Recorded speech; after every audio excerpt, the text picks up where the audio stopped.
Então, pessoal, no nosso dia a dia, assim como a doutora Ana colocou, nós temos acesso a diversos problemas que as famílias enfrentam em relação ao patrimônio e também em relação às vontades dos componentes do seu núcleo familiar. Porque sim, isso acontece, é muito comum, independente da classe social das famílias, principalmente quando se tem uma doação do patrimônio para os filhos com reserva de usufruto. E por que que isso acontece? Porque normalmente os filhos já têm família constituída e aí os terceiros entram na jogada. E por mais que se tenha a ideia que a doação é feita com a cláusula de incomunicabilidade e que isso vai resolver todos os problemas, que vai proteger o patrimônio para que não se comunique com os cônjuges do beneficiário no caso do divórcio, existem muitas situações em que, mesmo com a cláusula de incomunicabilidade, vai ter problema e para resolver vai ter litígio, sim, e vai parar na justiça, sim, mas sobre isso nós vamos falar na sequência.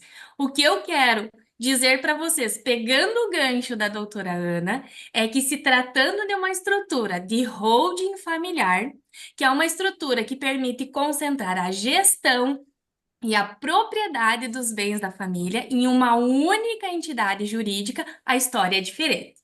Começam as vantagens, porque tudo vai se estabelecendo dentro do contrato social, conforme a vontade dos verdadeiros donos, que são os pais, sem a interferência dos terceiros, sejam eles filhos, sejam eles noras ou sejam eles genros. Ao passo que nós vamos construindo o contrato social, nós vamos estabelecendo camadas de proteção para o patrimônio e principalmente para a família. E dentre essas camadas, que são um conjunto de cláusulas, está a cláusula de incomunicabilidade como uma ferramenta de quê? Prevenção. Tudo já vai estar estabelecido e esclarecido no contrato social. E, meus amigos, acreditem, tenham a certeza que isso vai evitar desgastes e vai evitar litígios judiciais. Por que que isso vai evitar? Porque, por mais que os pais façam a doação das cotas da holding para os filhos, são eles que detêm o poder único e exclusivo sobre aquele patrimônio e sobre aquele sistema. Não vai depender da influência e nem da permissão dos filhos, dos genros e das noras, como eu mencionei. Mas para simplificar a visualização dessa cláusula dentro de uma holding e como ela vai evitar esses desgastes no caso de divórcio, eu também vou trazer um exemplo porque fica mais fácil de a gente compreender.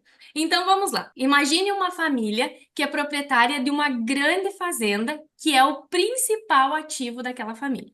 Ao criar uma holding familiar ou uma holding rural, os pais transferem essa fazenda para a holding e as doações das ações da holding são distribuídas igualmente entre os filhos. Porém, olha a mágica acontecendo, com a inserção dessa cláusula de incomunicabilidade, se um dos filhos vier a casar e eventualmente se divorciar, as ações que ele possui dentro da holding não serão compartilhadas com o ex-cônjuge. Por quê? Porque isso já foi estabelecido no momento em que se elaborou o contrato social para a constituição desse tema.